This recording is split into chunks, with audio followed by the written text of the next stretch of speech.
Bab 2513 sampai bab 2516. Saat ini, lebih dari 200 ksatria berseragam tambang tembaga telah tiba di auditorium karyawan tambang tembaga satu demi satu. Auditorium staf ini merupakan bangunan yang sudah ada pada saat tambang tembaga pertama kali dibeli oleh Po Ching Hui, dibangun pada tahun 1980-an dan terutama digunakan untuk mengadakan pertemuan, merayakan festival dan mengadakan upacara bagi para karyawan tambang tembaga. Setelah Po Ching Hui mengambil alih, semua ksatria diminta menjadi karyawan tambang tembaga, dan sebagian besar anggota keluarga ksatria diminta menjadi logistik, sehingga tambang tembaga tampak berjalan cukup baik. Sekalipun pejabat pemerintah setempat sesekali datang untuk memeriksa, mereka tidak melihat adanya kelainan. Pada saat ini, pengawal kavaleri ini datang ke auditorium staf, memberikan kesan kepada orang-orang bahwa tambang tembaga sedang mengadakan pertemuan mobilisasi atau pertemuan ringkasan. Namun jika dilihat dari sudut pandang pengamat, Anda akan segera menemukan permasalahannya, yaitu di antara para karyawan yang berpakaian seragam tersebut, lebih dari 20 orang sedang memegang handuk di tangan kirinya. Dan orang-orang yang memegang handuk ini merasa sedikit bersemangat karena mereka merasa setelah malam ini, masing-masing dari mereka akan memiliki kesempatan untuk mencapai level yang lebih tinggi. Selain sedikit kegembiraan, orang-orang ini selalu memperhatikan orang lain di sekitarnya dan selalu siap ditanya tentang handuknya. Namun, yang mengejutkan mereka adalah tidak ada seorang pun yang datang menanyakan tentang perilaku tiba-tiba memegang handuk tersebut. Setiap orang yang memegang handuk akan melakukan kontak mata ketika melihat orang lain memegang handuk. Tapi yang tidak dapat handuk sepertinya tidak memperhatikan handuknya sama sekali. Orang-orang ini tidak mengerti. Mereka tidak mengerti mengapa wawasan orang lain begitu buruk. Sepanjang perjalanan ke sini, orang-orang ini sepertinya tidak tertarik. Yang tidak mereka ketahui, sebenarnya orang-orang ini disuruh berpura-pura menutup mata atas kelakuan aneh mereka yang terlihat di permukaan. Nanti mereka hanya akan menunggu utusan khusus tersebut melempar cangkir sebagai tanda untuk membunuh orang tersebut, memegang handuk di sekitar mereka. Tangkap semuanya. Para Night Rider tiba dengan cepat. Setelah menghitung bawahannya, ketiga komandan bendera melapor kepada ketua dewan. Sayangnya, hanya Xiao Qiwei, yang bertekad untuk memutuskan hubungan dengan masyarakat Poking, yang mengetahui bahwa ketuanya telah menjadi boneka. Pada saat ini, ketua berjalan ke setiap ksatria yang hadir berteriak dengan penuh semangat, "Selamat datang utusan khusus." Atas panggung dan berkata dengan lantang, semua ksatria mendengarkan perintah dan menyambut utusan khusus. Sedangkan Night Rider lainnya bersemangat karena ingin benar-benar terbebas dari kendali Po Ching Hui dan mewujudkan impian terbesar nenek moyang mereka di generasi yang lalu. Kedua belah pihak punya pemikiran masing-masing dan menantikan kemunculan utusan khusus tersebut. Saat ini, Ye Chen, yang mengenakan jubah hitam tanpa topi untuk menutupi wajahnya, melangkah ke atas panggung di bawah tatapan semua orang. Ketua boneka mundur dengan hormat, menyerahkan posisi tengah kepada Ye Chen. Melihat utusan khusus menunjukkan wajah aslinya untuk pertama kalinya, tak seorang pun di antara penonton merasakan sesuatu yang tidak biasa di antara pengawal kavaleri yang terbagi menjadi dua kubu. Bagaimanapun, kedua belah pihak memiliki pemahaman masing-masing tentang perilaku Ye Chen dalam mengungkapkan wajah aslinya. Ye Chen sedang berdiri di atas panggung saat ini, melihat ke bawah ke lebih dari 200 orang yang hadir, dan berkata sambil tersenyum, "Semuanya, saya percaya bahwa hari ini adalah hari yang luar biasa bagi Anda semua, dan itu sangat berharga. Mengingat, ini adalah hari. Ini juga merupakan hari pencapaian yang luar biasa." Kedua pihak yang hadir memiliki pemikiran mereka sendiri. Jadi ketika mereka mendengar ini, mereka semua menjadi lebih bersemangat. Ma Chen-fei yang sedang memegang handuk, dan rekan-rekannya yang memegang handuk seperti dia, tanpa sadar memegang handuk di tangan mereka lebih erat, seolah-olah yang mereka pegang bukanlah handuk, melainkan jalan menuju adegan berikutnya. tiket menuju kemakmuran dan kekayaan.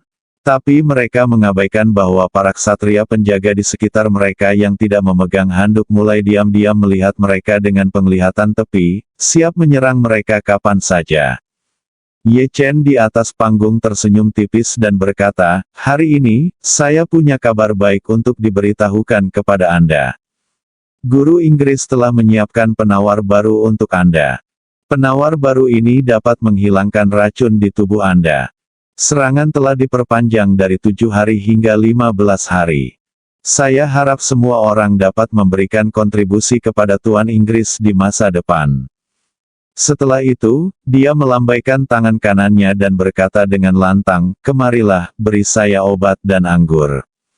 Duan Lie, Qiu Ziyuan dan lainnya mendengar ini, Jie Dusi dan yang lainnya segera melangkah maju dan membagikan penawarnya kepada semua orang. Pada saat yang sama, mereka mengatur beberapa pemimpin kavaleri ksatria tingkat menengah dan tinggi untuk mengeluarkan minuman keras dan gelas anggur yang telah disiapkan sebelumnya dan menuangkannya ke masing-masing pengawal kavaleri ksatria. 1 cangkir. Di antara mereka, Ma Chenfei sangat perhatian dan menyerahkan segelas anggur pertama ke tangan Ye Chen. Menurutnya, setelah hari ini, dia akan menjadi komandan di sini dan pemimpin pengawal kavaleri. Mau tidak mau dia harus lebih sering bertemu dengan utusan khusus di masa depan, jadi yang terbaik adalah memberikan lebih banyak pujian. Ye Chen mengambil gelas anggur dan berkata dengan penuh arti, "Lakukan pekerjaan dengan baik, saya optimis tentang Anda." Ma Chenfei gemetar karena kegembiraan, dan dia dengan cepat berkata dengan hormat, "Jangan khawatir, utusan khusus. Bawahan saya sudah siap untuk setia kepada utusan khusus. Saya pasti akan melakukannya. Jangan mengecewakan utusan khusus itu." Ye Chen memegang gelas anggur dan berkata sambil tersenyum, "Tidak, bukan untuk saya, tetapi untuk Tuan Inggris." Ma Chenfei mengangguk seolah sedang menumbuk bawang putih, dan dengan cepat mengubah kata-katanya, "Kamu benar. Bawahanku setialah kepada Tuan Inggris." Setelah mengatakan itu, Ma Chenfei takut orang lain akan melihat petunjuknya, jadi dia segera berkata, "Utusan khusus, jika Anda tidak memiliki instruksi lain, bawahan Anda akan kembali ke tim terlebih dahulu." Ye Chen melihat perban yang melilit pergelangan tangannya. Dia menyeka handuk, mengangguk sedikit, dan berkata dengan tenang tersenyum, "Silakan."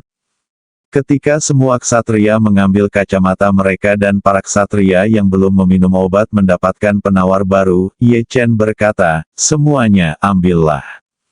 Dengan penawar ini, racun di tubuhmu akan hilang, benar-benar menghilang.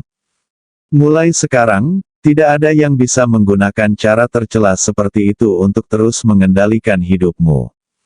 Para ksatria yang tidak mengambil handuk sangat bersemangat. Mereka bersorak keras, dan kemudian mereka menelan penawar yang baru saja mereka dapatkan tanpa ragu-ragu. Semua orang, termasuk Ma Chenfei, mengejek orang-orang bodoh ini di dalam hati mereka, terutama Ma Chenfei, dan bermegah di dalam hati mereka, sungguh sekelompok orang bodoh. Apakah kamu percaya hal semacam ini? Jangan pernah memikirkannya, Ying. Bagaimana mungkin Tuhan membiarkanmu kehilangan kendali? Utusan khusus itu hanya mempermainkanmu. Namun, hatinya tiba-tiba bergetar lagi, dan diam-diam dia berpikir, pemberontakan para idiot ini telah terjadi, dan sekarang masyarakat heboh, saya tidak tahu apa yang dilakukan utusan khusus itu. Bagaimana akhirnya? Jika kelompok orang ini benar-benar ingin memberontak melawan organisasi kami, no. 20, bukan tandingan mereka, apalagi jika utusan khusus itu mengatakan yang sebenarnya, bisakah mereka ditangkap tanpa ampun? Dalam pikirannya sementara mereka gugup dan ragu, para ksatria penjaga di sekitar mereka sudah bisa merasakan racun menghilang dari tubuh mereka, dan mereka semua sangat gembira. Adapun suku Ma Chenfei, mereka memegang penawarnya dan tidak tahu apakah mereka harus meminumnya atau tidak.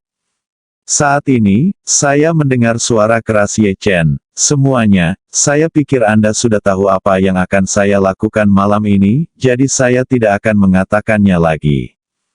Hari ini saya akan minum segelas anggur ini bersama Anda, dan saya bersumpah hingga jika kita menghancurkan dinasti Qing, kita akan membasminya dan kita tidak akan pernah mengalami masalah di masa depan. Sekelompok ksatria berteriak dengan penuh semangat, kami akan membasminya dan kita tidak akan pernah mengalami masalah di masa depan. Ketika Ma Chen-fei mendengar ini, dia gemetar ketakutan, dan berpikir dalam hati, utusan khusus itu terlalu tidak bisa ditoleransi, dan berani mengatakan kata-kata berbahaya seperti itu.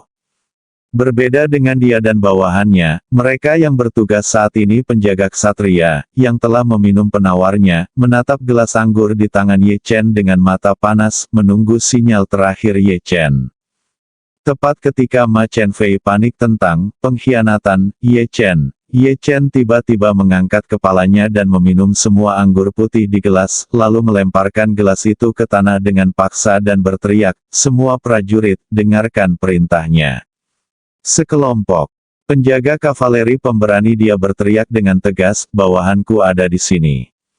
Ye Chen tersenyum, melambaikan tangannya, dan berkata dengan keras, "Lakukan."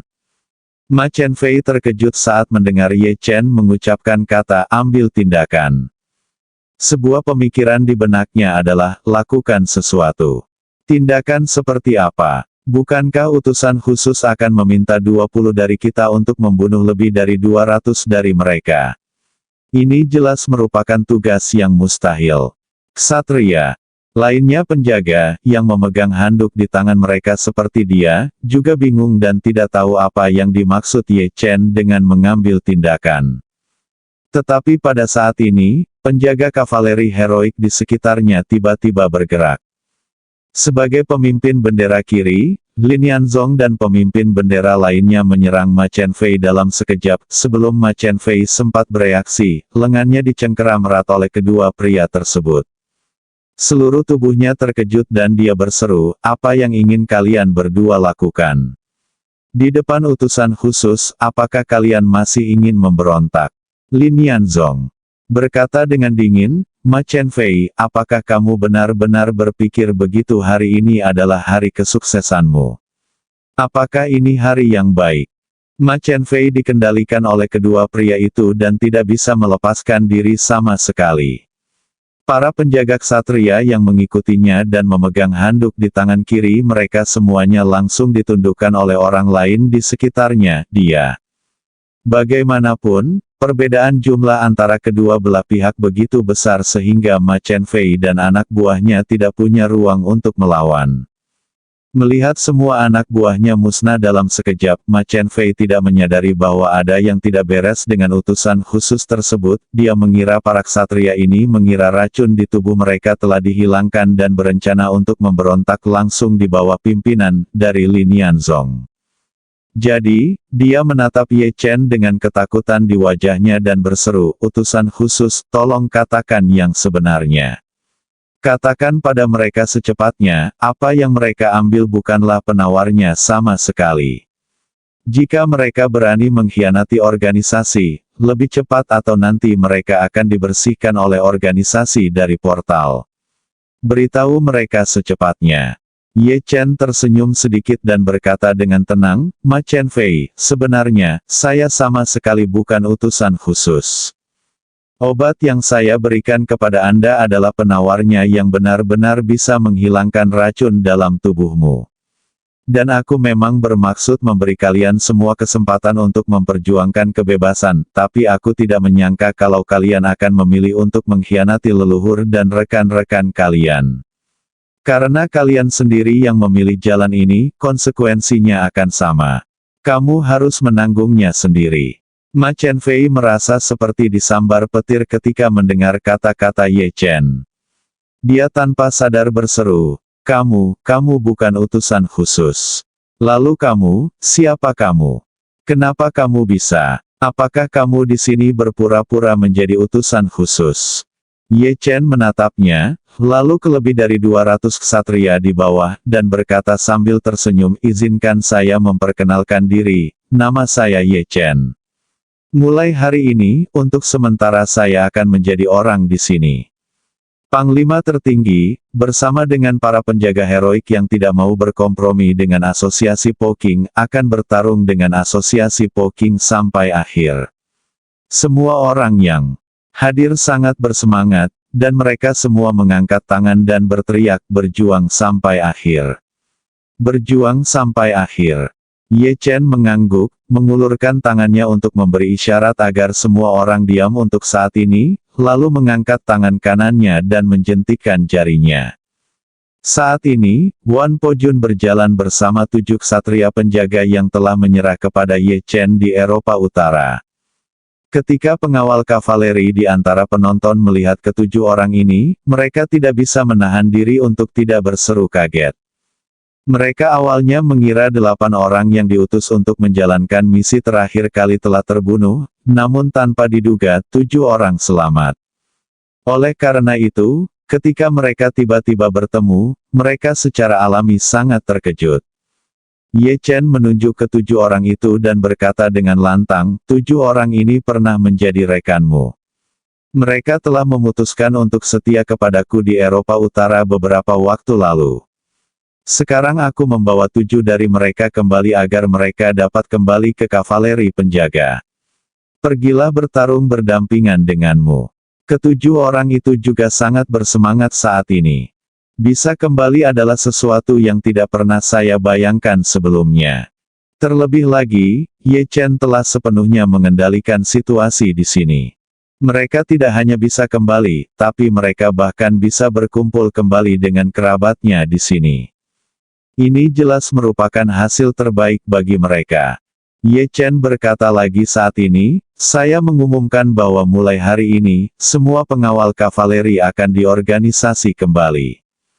Lin Yanzong akan menjabat sebagai komandan pengawal kavaleri. Komandan bendera kanan tidak akan berubah. Komandan bendera kiri dan komandan-komandan bendera tengah masing-masing akan dicalonkan oleh Lin Yanzong. 5 orang, dan kemudian Anda akan memberikan suara secara internal untuk memilih orang dengan jumlah suara tertinggi di antara 5 orang yang akan dilayani. Selain itu, mulai hari ini, ksatria akan membentuk kabinet dengan jumlah maksimal 11 orang. Selain komandan, kiri selain kapten 3 bendera di tengah dan kanan, ada 7 orang lainnya yang dipilih melalui pemungutan suara rahasia seluruh anggota. Pada prinsipnya, semua urusan internal pengawal kavaleri di masa depan akan diputuskan oleh kabinet. Hanya proposal yang dapat memperoleh setidaknya 6 suara di antara 11 orang.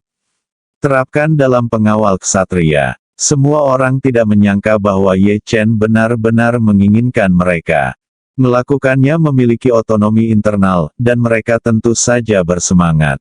Ye Chen menunjuk ke arah Wan Pojun dan berkata dengan tenang, ini adalah Wan Pojun, penguasa istana Wanlong. Di masa depan, dia akan bertanggung jawab atas urusan di sini atas nama saya. Meskipun saya sepenuhnya menghormati otonomi internal Anda. Menurut saya persetujuan dengan Lin Yanzong, sebelum Po Qinghui dibasmi, kamu harus mematuhi perintahku dan bekerja sama denganku untuk melawan Po Qinghui. Jadi semua aturan internal yang kamu buat juga harus dilaporkan ke Wan Pojun untuk mendapat persetujuan, dan Wan Pojun juga memiliki suara mengenai hal ini hak veto, tetapi Anda dapat yakin bahwa selama itu tidak mempengaruhi kerja sama dan posisi kita, Wan Pojun tidak akan menyalahgunakan hak veto. Tentu saja, semua orang tidak keberatan dengan ini. Lagi pula, mereka sekarang adalah bawahan Ye Chen, dan disiplin militer perintah militer yang ketat dan tegas-tegasnya, segala urusan di bawahan harus disetujui oleh atasan, belum lagi Ye Chen telah memberi mereka otonomi yang besar, yang sepenuhnya menunjukkan rasa hormatnya kepada mereka. Segera, Ye Chen melanjutkan, saat ini, hal pertama yang perlu diputuskan secara internal adalah bagaimana menangani para pengkhianat ini. Seseorang dari penjaga ksatria di bawah segera berteriak, bunuh mereka pengkhianat. Segera, banyak orang dengan bersemangat meneriakkan slogan-slogan untuk membunuh semua pengkhianat ini. Ye Chen berkata dengan sangat serius, masalah ini tidak cocok untuk mengambil keputusan ketika orang-orang sedang bersemangat. Saya akan memberi Anda waktu 3 hari untuk membentuk kabinet terlebih dahulu, dan kemudian memberi Anda 3 hari untuk membahas bagaimana menangani orang-orang ini. Saya harap Anda bisa tenang dan berdiskusi dengan baik untuk memutuskan bagaimana menghukum orang-orang ini. Jika keputusan Anda adalah tetap mengeksekusi mereka, atau beberapa dari mereka, saya akan menghargai pendapat Anda. Dalam pandangan Ye Chen, jika pengawal kavaleri yang bersemangat ini tidak dihentikan, tidak satu pun dari lebih dari 20 orang yang akan selamat. Namun, jika mereka benar-benar diminta untuk membunuh ke-20 orang ini, Ye Chen merasa itu akan berlebihan. Oleh karena itu, lebih baik biarkan mereka tenang dan diskusikan masalah ini dengan hati-hati. Jika saatnya tiba, saya tidak akan mengganggu penilaian mereka. Jika mereka akhirnya memutuskan untuk mengeksekusi semua orang ini, maka saya akan menghormati pendapat mereka.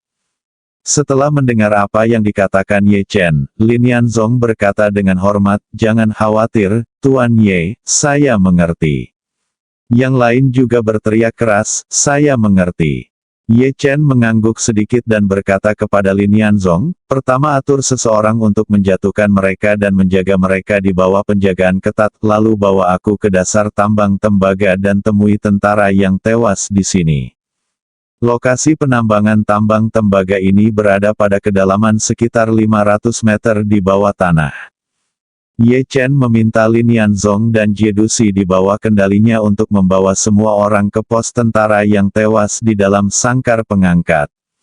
Sambil turun ke bawah, Lin Yanzong memperkenalkan situasi spesifik tambang tembaga ini kepada Ye Chen. Setelah puluhan tahun melakukan pengembangan berkelanjutan, bagian dalam tambang tembaga ini menjadi sangat kompleks. Totalnya terdiri dari 3 bagian. Yang pertama adalah bagian penambangan normal dari tambang tembaga, termasuk terowongan dan permukaan penambangan. Yang kedua adalah bagian di mana almarhum dan kerabatnya tinggal. Yang ketiga adalah semua material penyimpanan. Turun dari kepala sumur ke dasar sebenarnya hanyalah permukaan kerja dari tambang tembaga. Setelah turun terlihat bahwa ini adalah tambang tembaga berukuran sedang yang sangat standar, semua fasilitas dan peralatan diperlukan untuk produksi, dan tidak ada kelainan sama sekali.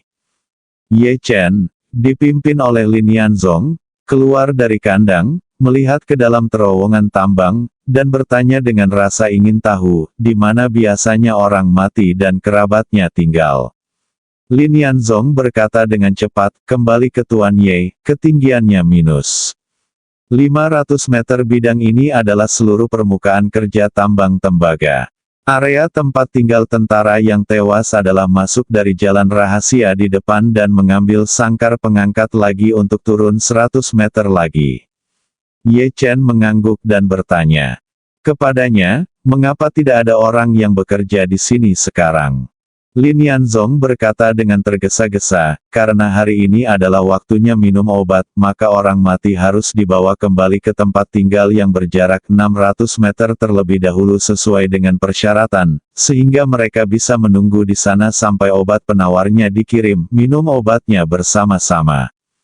Setelah mengatakan itu, Lin Yanzong menambahkan, dalam keadaan normal, hanya tentara tewas yang bekerja di tambang tembaga dan anggota keluarganya yang berhak datang ke lantai ini sebagai penambang, dan yang lainnya selalu tetap di bawah. Di lantai pertama, hanya mereka yang terpilih untuk menjalankan misi yang memiliki kesempatan untuk keluar. Ye Chen bertanya lagi, "Bagaimana biasanya Anda menangani orang mati ini, tentara yang bertugas sebagai penambang?" Lin Yanzong berkata, "Ada 3 tim penambang. Masing-masing ada sekitar 100 orang dalam tim, bekerja dalam 3 shift. Metode pengelolaan spesifiknya sama dengan pengelolaan narapidana di penjara Amerika ketika setiap kelas datang. Akan ada penjaga kavaleri yang bertanggung jawab atas kelas ini untuk menghitung jumlah orang terlebih dahulu, dan kemudian membawa mereka untuk bekerja secara pribadi. Para penjaga ksatria di atas juga akan menghitung jumlah orang yang bertugas di bawah mereka. Manajemen sendiri tepat waktu.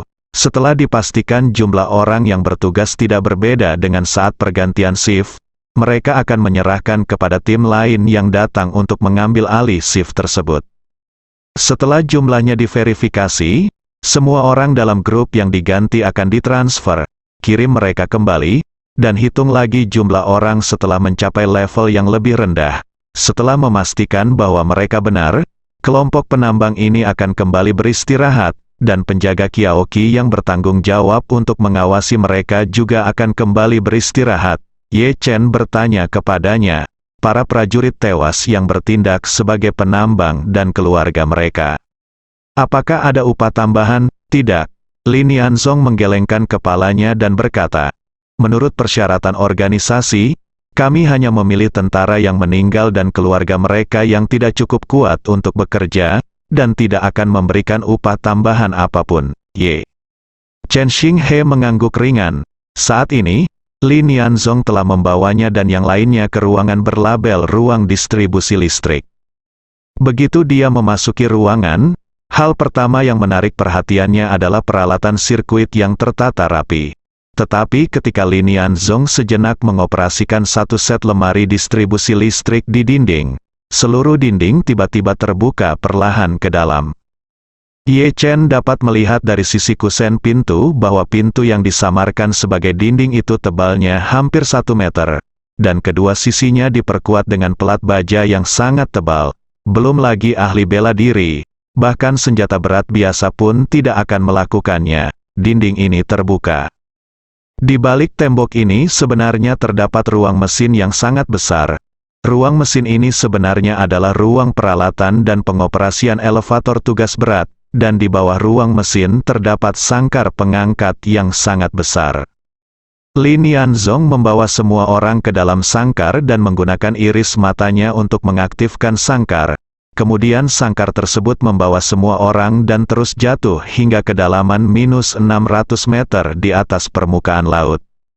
Saat sangkar bergerak ke bawah, Lin Yanzong berkata kepada Ye Chen, "Tuan Ye, semua peralatan keselamatan di sini adalah satu arah.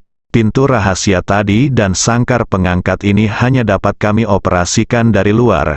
Di selain itu, setelah sangkar mencapai bagian bawah, ada pintu yang bisa dibuka dari luar, dan hanya kita yang bisa membukanya dari luar." Ye Chen bertanya kepadanya, ini seharusnya menjadi satu-satunya jalan dari stasiun prajurit mati ke dunia luar, kan? Itu benar. Lin Yanzong mengangguk dan berkata, prajurit yang mati hanya bisa masuk dan keluar melalui satu lorong. Tetapi stasiun mereka juga memiliki sejumlah besar saluran ventilasi baja. Namun, diameter bagian dalam paling tebal dari pipa-pipa itu hanya berukuran 11 cm. Tidak ada jalan bagi orang untuk keluar masuk. Mereka tidak bisa pergi, jadi mereka tidak punya kemungkinan untuk melarikan diri. Sekalipun mereka bisa membuka pintu di bawah, mereka tidak bisa memanjat menaiki poros setinggi 100 meter. Bahkan jika mereka bisa memanjat, kandangnya selalu tertutup rapat. Mereka tidak bisa keluar dari pintu masuk poros sama sekali, jadi tidak pernah ada pembobolan penjara sejak tempat ini mulai digunakan. Setelah mengatakan itu, Lin Yanzong menambahkan, tentu saja, ini juga terkait dengan racun di tubuh mereka. Bahkan jika mereka saya telah melalui banyak kesulitan untuk melarikan diri dari sini. Tetapi tanpa penawarnya, saya akan melakukannya pasti mati dalam waktu seminggu. Ye Chen mengangguk, merasa sedikit lebih mendesah tentang lingkungan hidup orang mati itu. 600 meter di bawah tanah, tanpa melihat cahaya siang hari selama berbulan-bulan, betapa menyiksanya kehidupan seperti ini. Seperti yang dikatakan Wu Shiki, banyak anak tentara yang tewas lahir di sini. Sejak ia lahir hingga ia mulai bekerja untuk organisasi tersebut pada usia 20 tahun. Ia bahkan tidak memiliki kesempatan untuk melihat matahari dalam kurun waktu 20 tahun tersebut. Memikirkan hal ini, bagaimana menghadapi kehidupan para prajurit yang tewas dan keluarganya di masa depan menjadi masalah yang relatif sulit. Tentu saja, Ye Chen tidak ingin mereka terus hidup 600 meter di bawah tanah. Tetapi di mata dunia luar, tambang tembaga ini hanya memiliki beberapa ratus orang. Oleh karena itu, jika orang-orang ini dibawa ke tanah, bangunan di atasnya tanah tidak akan mampu menampung air sebanyak itu. Banyak orang. Saat ini kandang sudah mencapai dasar.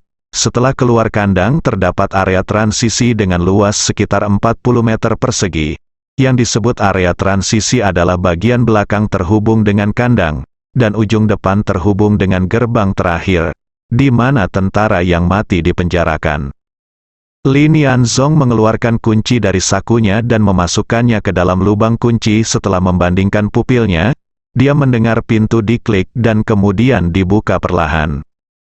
Dan ketika pintu besi terbuka, Ye Chen tercengang melihat pemandangan di depannya. Apa yang muncul di depannya adalah alun-alun bawah tanah dengan luas setidaknya puluhan ribu meter persegi. Ketinggian alun-alun setidaknya 15 meter, setiap 10 meter atau lebih. Ada kolom penahan beban tebal untuk menopangnya, dan lampu di atas menyalakan seluruh alun-alun seterang siang hari. Lorong di depan Ye Chen bukan di bagian bawah alun-alun, tetapi di tengah bidang vertikal alun-alun. Saat ia melangkah keluar, di depannya ada platform melingkar yang terbentang. Platform tersebut berada 7 atau 8 meter di atas tanah dan 7 atau 8 meter dari atas. Saat ia melangkah ke peron, ribuan orang sudah berdiri rapi di tanah persegi yang berjarak 7 atau 8 meter dari kakinya. Pada saat ini, ribuan orang tiba-tiba berlutut dan berteriak dengan hormat, "Selamat datang di utusan khusus." Saat ini, para prajurit tewas yang sedang berlutut di tanah menunggu utusan khusus dan keluarganya tidak mengetahui bahwa pria berjubah hitam di depan mereka bukan lagi utusan khusus yang mereka kira. Sesuai aturan, pada hari pendistribusian obat penawar, seluruh prajurit yang tewas beserta kerabatnya harus antri terlebih dahulu di aula seluas puluhan ribu meter persegi ini untuk menunggu. Dan saat melihat utusan khusus, mereka harus berlutut. Sapa mereka. Melihat begitu banyak orang berlutut di tanah, Ye Chen dikejutkan dengan pemandangan di depannya. Dunia bawah tanah dengan luas puluhan ribu meter persegi dan tinggi lebih dari 10 meter, ditambah dengan tiang penyangga yang sangat besar dan pencahayaan yang terang benderang di bagian atas, membuat ruang ini memiliki kesan istana kuno yang megah. Selain itu, ribuan orang berlutut di depan mereka, dan ketika mereka mengucapkan kalimat yang sama secara serempak, gemanya membuat seluruh ruang bawah tanah bergetar. Ye Chen memandang orang-orang ini, tidak bisa menahan cemberut, dan bertanya dengan keras, "Apakah mereka memaksamu untuk berlutut? Atau apakah kamu berinisiatif untuk berlutut?"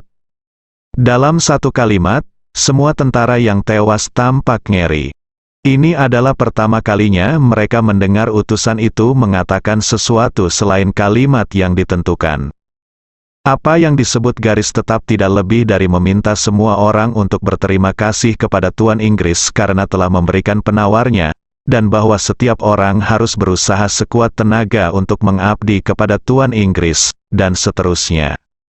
Oleh karena itu, dalam kesan mereka, utusan khusus itu lebih seperti mesin pengulang manusia.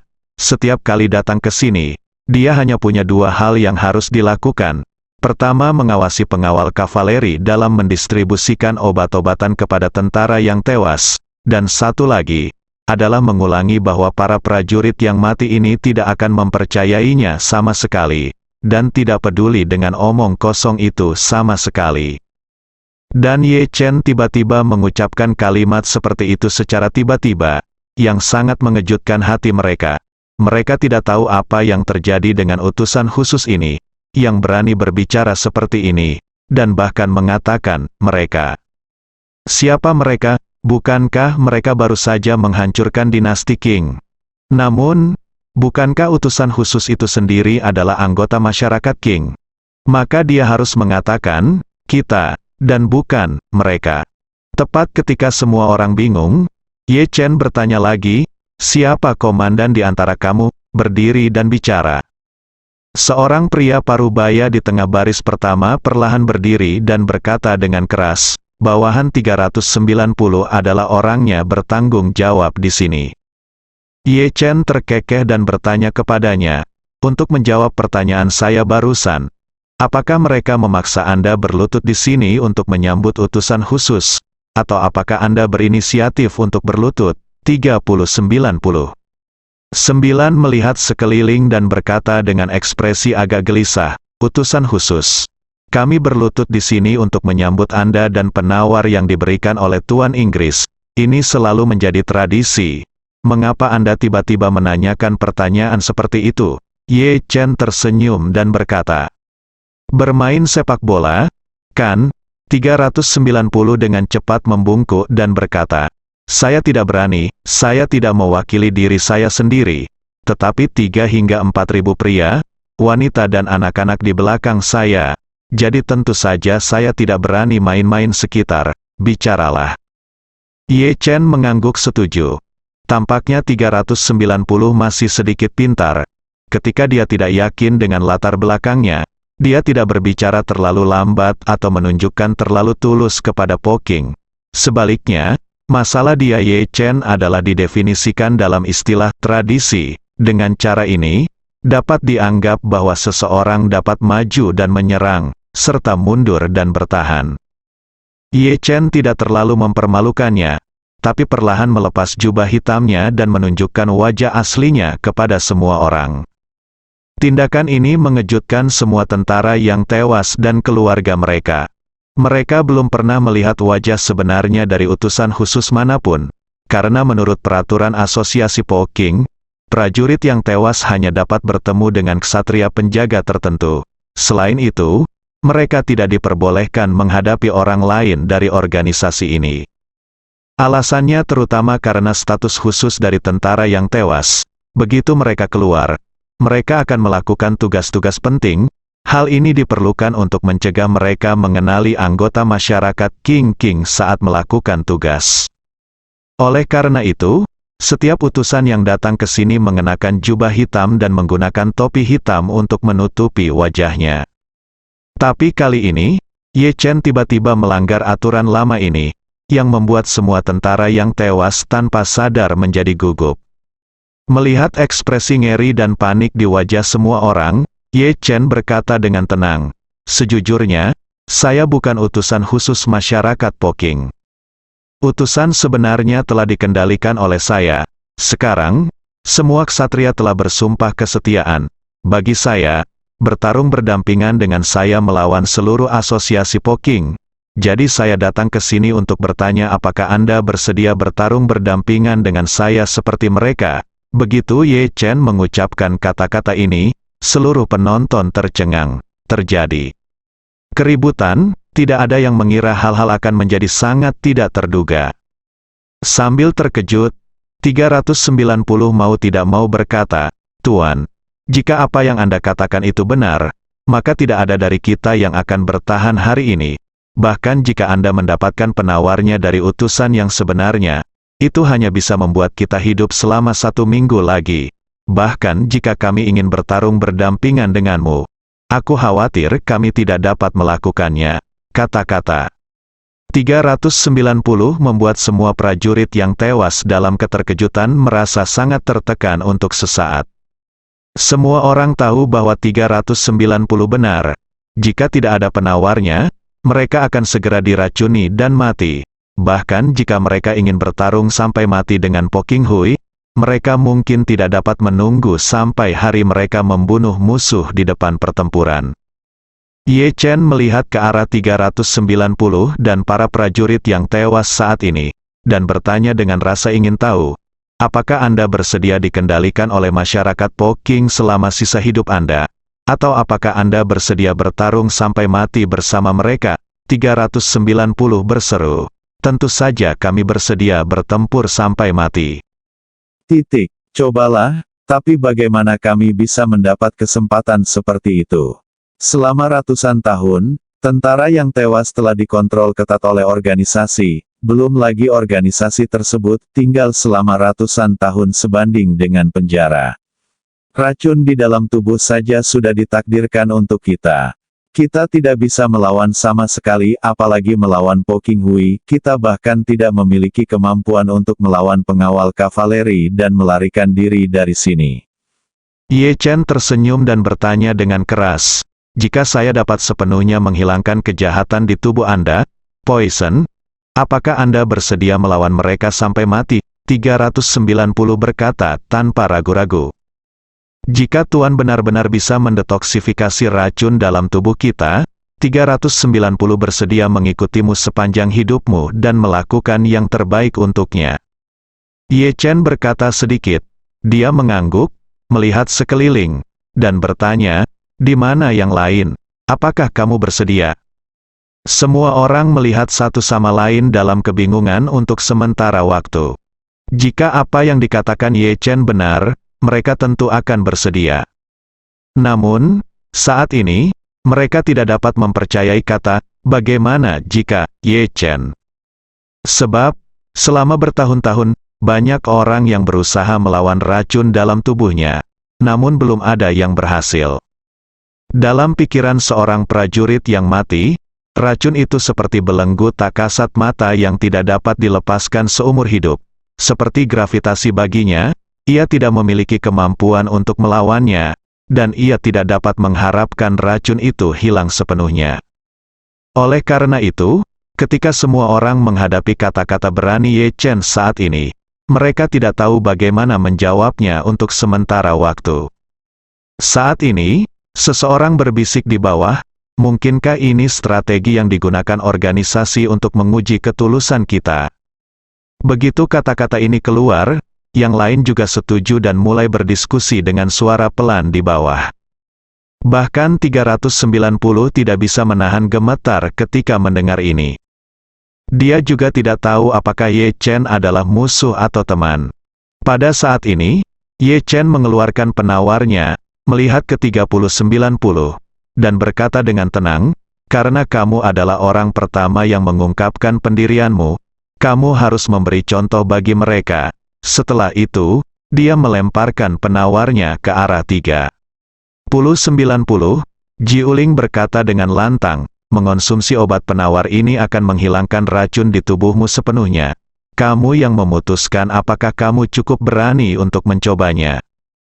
390 mengulurkan tangannya untuk mengambil penawar yang dilemparkan. Dia hanya melihatnya sekilas dan berkata tanpa berpikir, Tuan, dia seharusnya menjadi orang luar pertama yang menemukan tempat ini dalam ratusan tahun. Berdasarkan ini saja, saya percaya Tuan. Setelah mengatakan itu, dia segera memasukkan penawarnya ke dalam mulutnya tanpa ragu-ragu, bersambung.